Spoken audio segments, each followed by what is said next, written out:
नमस्कार साथियों, स्वागत है आपके अपने YouTube चैनल जॉब ज्ञान एकेडमी में। जैसा कि आप लोग देख रहे होंगे कि एग्ज़ाम में सवाल पूछ रहा है, तो जो टेक्नीशियन से जो क्वेश्चन आ रहे हैं तो इजी लेवल के क्वेश्चन नहीं है। जो पढ़े हुए हैं उनके लिए इजी है। ये क्वेश्चन आपको मिला जुला कर ठीक है, जो आपको सिलेबस अभी कराया जा रहा है उसी के लिए ऐसा ही क्वेश्चन आपको एग्ज़ाम में देखने को मिल रहे हैं। और रहा सवाल कंप्यूटर का, तो कंप्यूटर का क्वेश्चन आपको कोई हार्ड नहीं पूछा जा रहा है, इजी लेवल के क्वेश्चन पूछे जा रहे हैं। बाकी वो आपको हिंदी भी इजी लेवल के क्वेश्चन पूछे जा रहे हैं, मुहावरा पूछे जा रहे हैं, बाकी विलोम शब्द ये सब तो आप शुद्ध बर्तनी पूछे जा रहे हैं। ये सब चीज़ उसमें पूछे जा रहे हैं। सामान्य ज्ञान भी कुछ पूछे जा रहे हैं, उसमें एक दो करंट अफेयर भी डाला गया है, तो वो सब क्वेश्चन ईजी है। और जो एक क्वेश्चन आपको टेक्नीशियन से, इलेक्ट्रीशियन से संबंधित जो क्वेश्चन पूछे जा रहे हैं, क्वेश्चन इसी प्रकार के क्वेश्चन आपको पूछे जा रहे हैं। तो चलिए कुछ और क्लास को कर लेते हैं। एक वीडियो में कम से कम आपको 2 से 3 सेट को मैं कवर कराने के लिए सोच रहा हूं कि 1 घंटा के अंदर 2 से 3 सेट कवर हो जाए। जो विद्यार्थी का एग्ज़ाम नहीं हुआ है अभी, वो ज़रूर देखें इस वीडियो को और चैनल को ज़रूर सब्सक्राइब करें, लाइक करें एंड शेयर भी करें। क्वेश्चन है कि तापीय पावर प्लांट की क्षमता को बढ़ाया जा सकता है। दोस्तों कुछ दिन पहले 3 दिन पहले से वीडियो नहीं आ रहा था। स्वास्थ्य विभाग में मेरा ड्यूटी लगाया गया था, चूँकि इसमें हम काम करते हैं तो उसमें ड्यूटी लगाया गया था। अभी पटना के बापू सभागार ज्ञान भवन में मेला जो लगा हुआ था उसी में हम व्यस्त थे, उसी को लेकर टाइम नहीं मिल पा रहा था। उसके लिए मैं माफ़ी चाहता हूं और आज से वीडियो आपको मिलेंगे लगातार। क्वेश्चन क्या करें साथियों कि तापीय पावर प्लांट की क्षमता को बढ़ाया जा सकता है। 4 ऑप्शन दिए गए हैं, इसमें आपके सही जवाब क्या हो जाएंगे। जैसे कि प्लांट की लोड कम करके नहीं, उच्च भाप दाब का उपयोग करके तापीय पावर प्लांट की क्षमता को बढ़ाया जा सकता है। ऑप्शन नंबर आपका बी सही हो जाएगा। क्या हो जाएगा? बी सही हो जाएगा। चूँकि होता क्या है कि ताप शक्ति यंत्र की लगभग दक्षता जो होती है 30% होती है, तो सही जवाब आपका ऑप्शन नंबर बी हो जाएगा।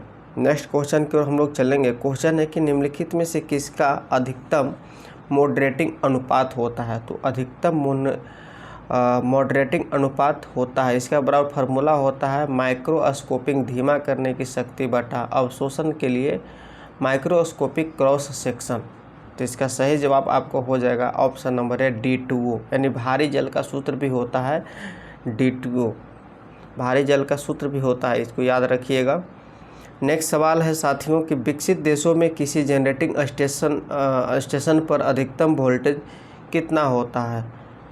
तो सभी लोग जानते होंगे कि स्टेशन पर जो है अधिकतम वोल्टेज आपको 33 किलो वोल्ट होता है। कितना होता है? 33 kV में होता है। ऑप्शन नंबर आपका बी सही हो जाएगा। विकसित देशों में कह रहा, ध्यान दीजिएगा, विकसित देशों में कह रहा है, तो 33 kV होता है। नेक्स्ट क्वेश्चन की ओर हम लोग चलेंगे। क्वेश्चन है कि एक हाइड्रो इलेक्ट्रिक पावर स्टेशन की आपूर्ति 160 M के मिन हेड से 10 × 10⁸ क्षमता के जलाशय द्वारा की जाती है। हाइड्रोलिक क्षमता 80% और विद्युत दक्षता 90% है। यदि जलाशय के क्षेत्र 3 स्क्वायर किलोमीटर है तो 4000 kWh की दर से बिजली की आपूर्ति किए जाने पर पानी का स्तर गिरने की दर क्या होगा। क्वेश्चन का डिस्कशन थोड़ा लंबा है, मैं इसको मोटा मोटी मॉडिफाई कर देता हूँ।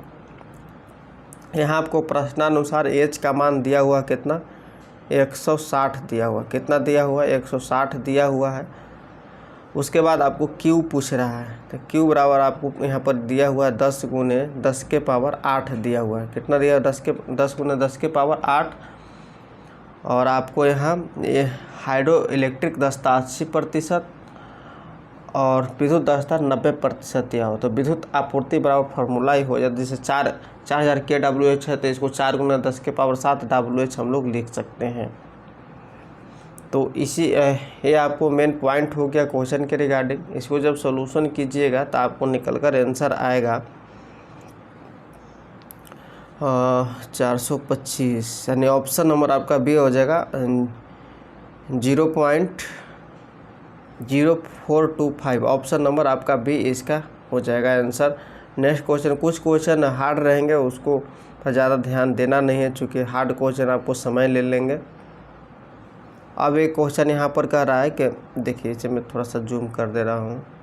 कह रहा है कि विद्युत ऊर्जा प्रदान करने का प्रभावी तरीका वोल्टेज स्थिरता, उच्च शक्ति गुणक और कम संचरण ह्रास को बनाए रखने के लिए फैक्ट्स और एसवीसी जैसे प्रौद्योगिकियों का उपयोग करता है। सेट 1 का निम्नलिखित संक्षिप्त साक्षरों का सेट के साथ मिलान करें। यहाँ मिलान करने के लिए आपको पूछ रहा है, देखिए मिलान 2 को है यहाँ पर करना। तो मिलान हम लोग कैसे करेंगे, जैसे फैक्ट है, फैक्ट पूछ रहा है तो फैक्ट आपको आ जाएगा यहाँ पर ABCD दिया हुआ है और इसका सही जवाब आपको निकल कर आता है ऑप्शन नंबर डी। क्या आता है? डी आता है निकल कर, यानी 1 का जो है ए आ जाता है। क्या आ जाता है? 1 का ए। फैक्ट मतलब फ्लेक्सिबल एसी ट्रांसमिशन सिस्टम आ जाता है, फ्लेक्सिबल एसी ट्रांसमिशन सिस्टम आ जाता है। और नेक्स्ट आपको है एसवीसी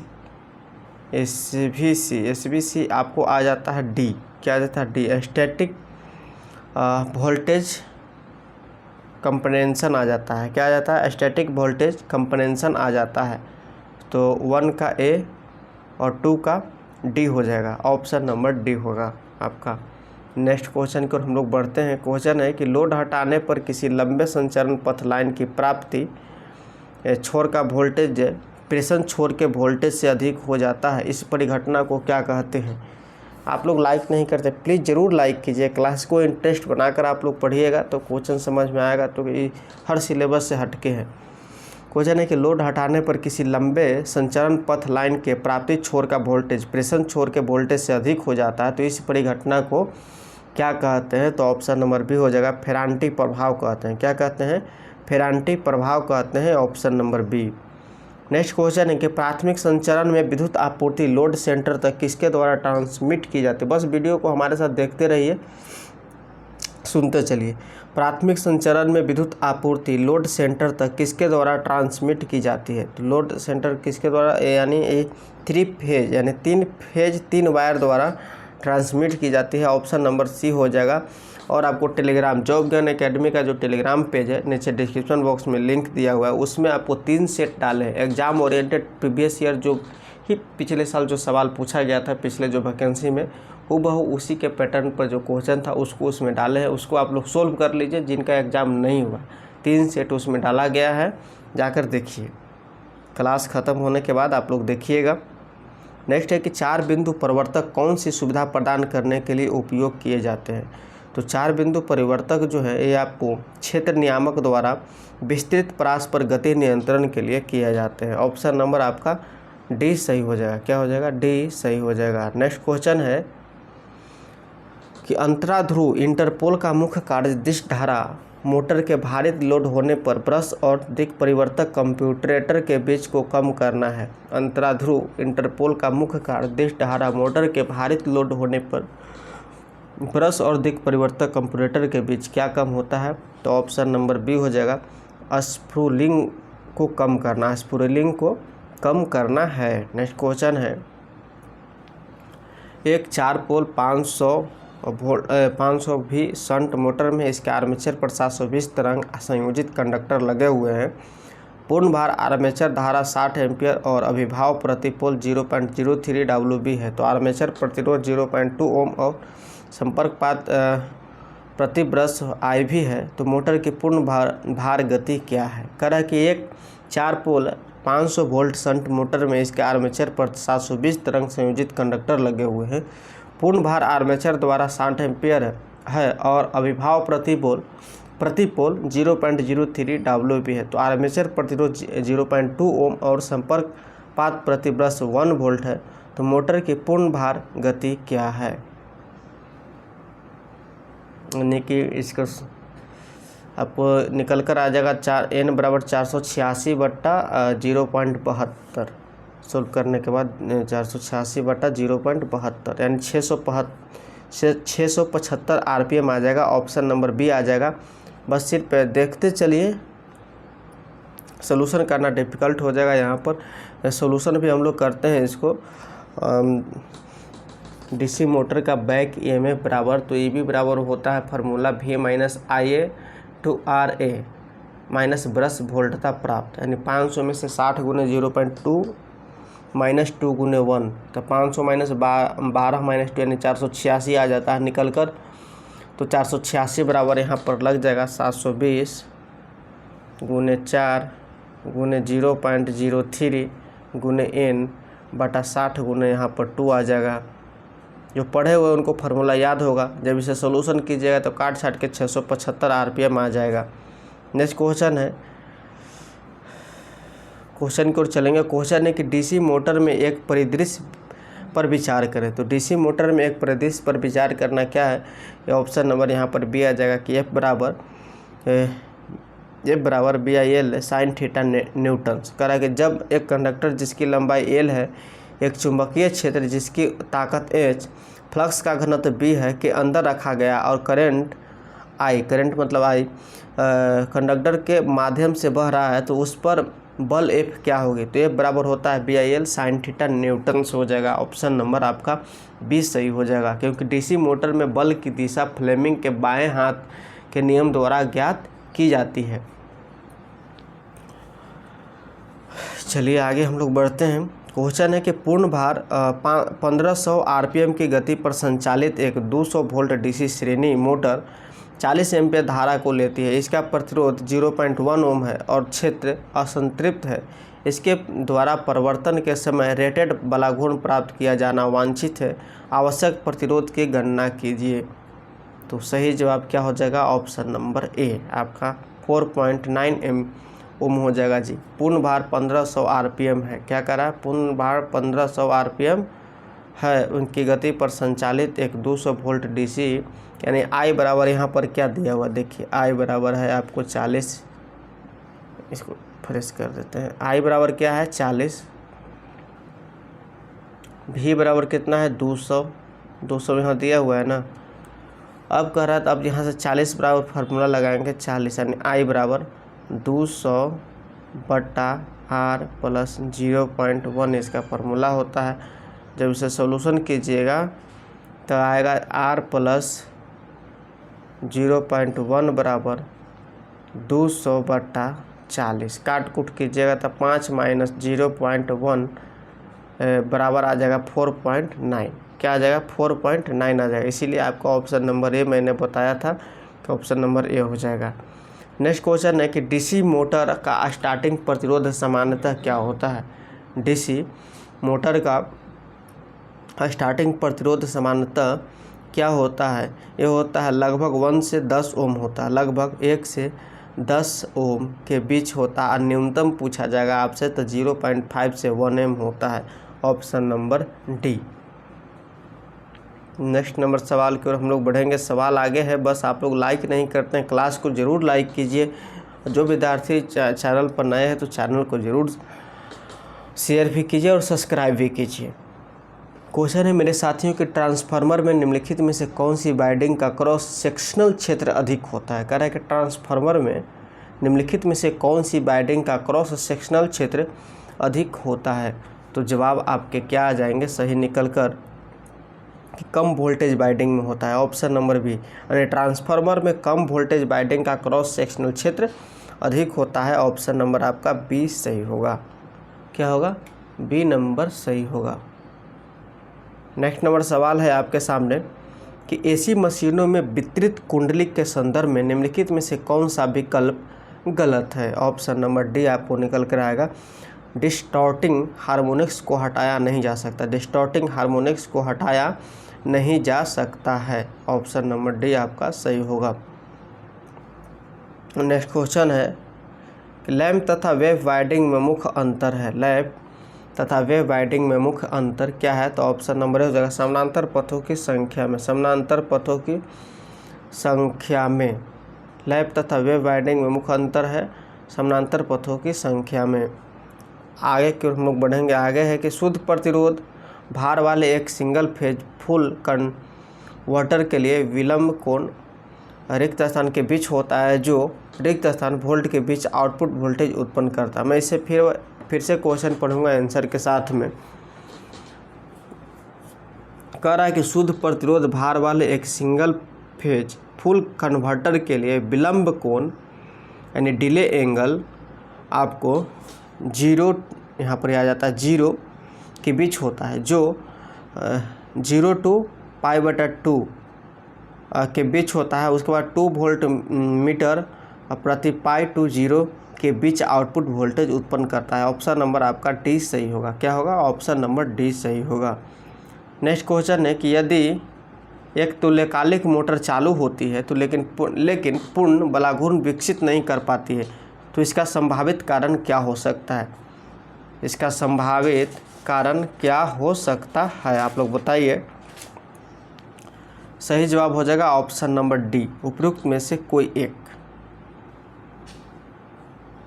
यानी मतलब तीनों हो सकता है, लेकिन इसमें से कोई एक को ले सकते हैं। जैसे निम्न उत्तेजित वोल्टता को ले सकते हैं, या रिवर्स क्षेत्र कुंडलन को ले सकते हैं, मुक्त अथवा लघु परिपथ को ले सकते हैं। यानी ऑप्शन नंबर आपका डी सही होगा। नेक्स्ट सवाल की ओर हम लोग बढ़ेंगे। सवाल है साथियों कि लघु संचरण लाइन पर फेज फॉल्ट के लिए टाइप के रिले को प्राथमिक दी जाती है। लघु संचरण लाइन पर फेज फॉल्ट के लिए क्या दिया जाता है? तो यहाँ पर दिया जाता है प्रतिघात टाइप के रिले को प्राथमिक दी जाती है। प्रतिघात टाइप के रिले को प्राथमिक दी जाती है। ऑप्शन नंबर डी आपका सही हुआ। नेक्स्ट नंबर सवाल की ओर हम लोग चलते हैं। सवाल यहाँ पर क्या है कि नीचे दिए गए विकल्प में से स्क्रीन इफेक्ट की घटना किस में मिलती है? नीचे दिए गए विकल्प में से स्क्रीन इफेक्ट की घटना किस में मिलती है? तो सही जवाब हो जाएगा आपका ऑप्शन नंबर सी, चालक धातु में मिलती है। किस में मिलती है? चालक धातु में मिलती है। नेक्स्ट क्वेश्चन है, एक 3 फेज 400 वोल्ट 50 हर्ट्ज 4 पोल सिंक्रोनस मोटर में 14 इलेक्ट्रिकल डिग्री का लोड के समकक्ष मैकेनिकल डिग्रीज कितनी होगी? कह रहा है कि एक 3 फेज 400 वोल्ट 50 हर्ट्ज 4 पोल सिंक्रोनस मोटर में 14 इलेक्ट्रिकल डिग्री का लोड के समकक्ष मैकेनिकल डिग्रीज कितनी होगी? तो सही जवाब इसका आ जाएगा ऑप्शन नंबर डी, 7 होगा। क्या हो जाएगा? 7 डिग्रीज हो जाएगा जी। 2 × 14 बराबर 5 × θm, अर्थात 2 × 14/4 आ जाता है यहाँ पर। तो 2 दूनी 4, 2 से 7 काटेंगे यानी कि 7 डिग्री आ जाएगा यहाँ पर निकल कर आंसर।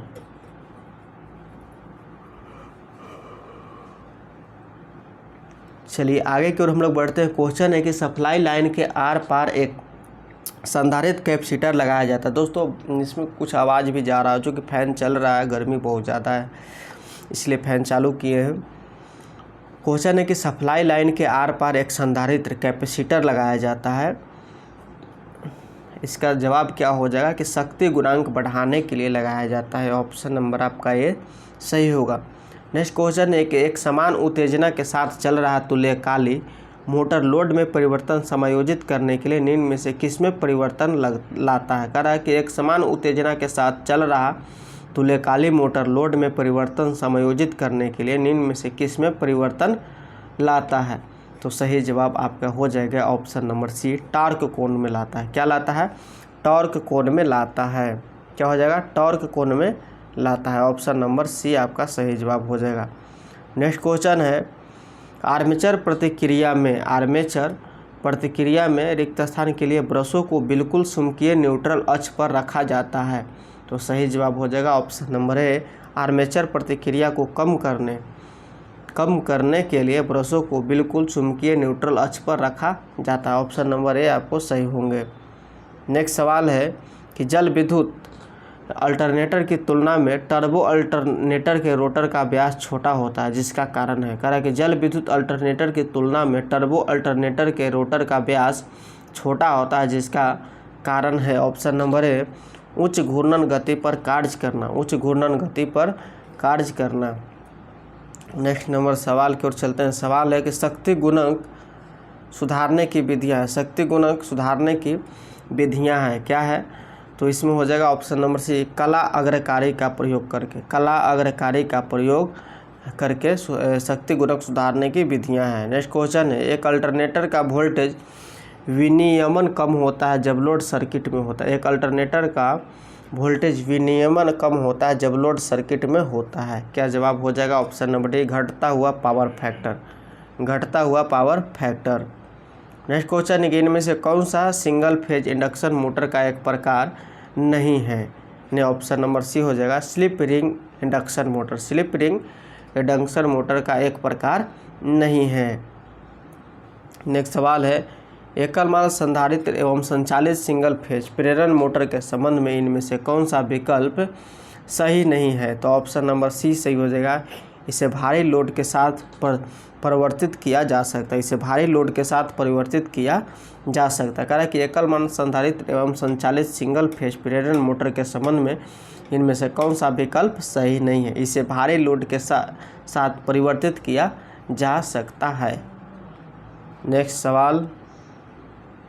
सवाल क्या करा कि यदि 6 पोल इंडक्शन मोटर के स्टेटर की आपूर्ति की आवृत्ति 50 हर्ट्ज है और रोटर की आवृत्ति 2 हर्ट्ज है तो स्लिप की प्रतिशतता क्या होगी। तो ऑप्शन नंबर सी हो जाएगा 4% होगी। क्या हो जाएगी 4% हो जाएगा। चूँकि एफ आर बराबर 2Hz हो जाएगा और 2/20 हो जाता है तो अब बराबर 1/25 यानी 0.04 इसका आंसर निकल के आ जाएगा 4%। नेक्स्ट नंबर क्वेश्चन है कि 3 फेजिए यानी 3 फेजिए पिंजरी प्रेरण मोटर की गति नियंत्रण किस विधि से किया जाता है। आप लोग पढ़े होंगे। इसका जवाब क्या हो जाएगा चलिए आप लोग बताइएगा कमेंट बॉक्स में इसका जवाब क्या हो जाएगा। नेक्स्ट क्वेश्चन की ओर हम लोग बढ़ेंगे। क्वेश्चन है एक त्रिकलीय प्रेरण मोटर 1200 RPM पर घूम रही है। जब आवृत्ति 50 हर्ट्ज है तो पोलों की संख्या क्या हो जाएगी। तो सभी लोग इसको निकाल सकते हैं। 1200 RPM पर घूम रही है यानी एन एस बराबर 1200 और एफ बराबर 50 हर्ट्ज इतने न जी। तो एन एस बराबर जब हम यहाँ निकालेंगे तो 120 F/P होगा यानी 120 गुने 50/1200। फार्मूला हो जाएगा एन एस बराबर 120 F/P। 120 गुने 50/1200 यानी 5 पोल निकल कर आएगा। ऑप्शन नंबर सी सही हो जाएगा। नेक्स्ट क्वेश्चन की ओर हम लोग चलेंगे। क्वेश्चन है यहाँ पर कि एक नहीं यहाँ पर ट्रांसफार्मर के मुख्य कुंडली और द्वितीयक कुंडली में फेरो टर्न की संख्या क्रमशः 1000 तथा 3000 है। यदि मुख्य कुंडली में 80 वोल्ट AC प्रयुक्त की जाती है तो द्वितीय कुंडली का प्रति फेरा विभवांतर होगा। सही जवाब हो जाएगा ऑप्शन नंबर बी 0.08 वोल्ट हो जाएगा। क्या हो जाएगा 0.08 वोल्ट हो जाएगा option number B. Next question है कि पिंजरी प्रेरण मोटर को 50 हर्ट्ज आवृत्ति वाला आपूर्ति के लिए बनाया गया है। इसका 60 हर्ट्ज आवृत्ति वाले आपूर्ति पर संयोजित करने पर क्या घटित होगा। ऑप्शन नंबर यहाँ पर डी आ जाएगा कि एक पिंजरी प्रेरण मोटर में ऑप्शन नंबर डी निकल कर निर्धारित चाल की 6/5 भाग से चलेगी। निर्धारित चाल की 6/5 भाग से चलेगी। यह आपूर्ति संयोजित करने में घटित होगा। ऑप्शन नंबर इसका डी हो जाएगा। क्या हो जाएगा जी डी।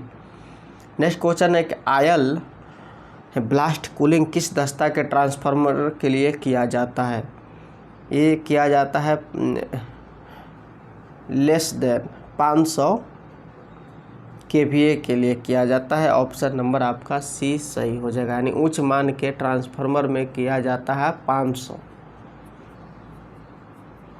आपको कल सिखाया थी कमज़ोर हो गया यानी उच्च वोल्टता के लिए किया जाता है।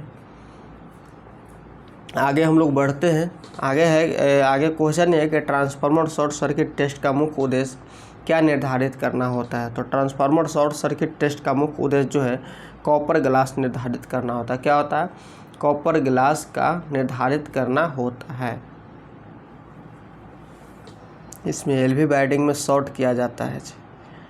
नेक्स्ट सवाल की ओर हम लोग बढ़ेंगे। सवाल है कि किसी स्टेप अप ट्रांसफार्मर का फेरा अनुपात 10 है। यदि इनपुट सप्लाई आवृत्ति 50 हर्ट्ज है तो आउटपुट सप्लाई आवृत्ति कितनी होगी। यानी किसी स्टेप अप ट्रांसफार्मर का फेरा अनुपात 10 है। यदि इनपुट सप्लाई आवृत्ति 50 हर्ट्ज है तो आउटपुट सप्लाई आवृत्ति कितनी होगी। ऑप्शन नंबर आपका सी हो जाएगा 50 हर्ट्ज हो जाएगा। क्या हो जाएगा 50 हर्ट्ज हो जाएगा।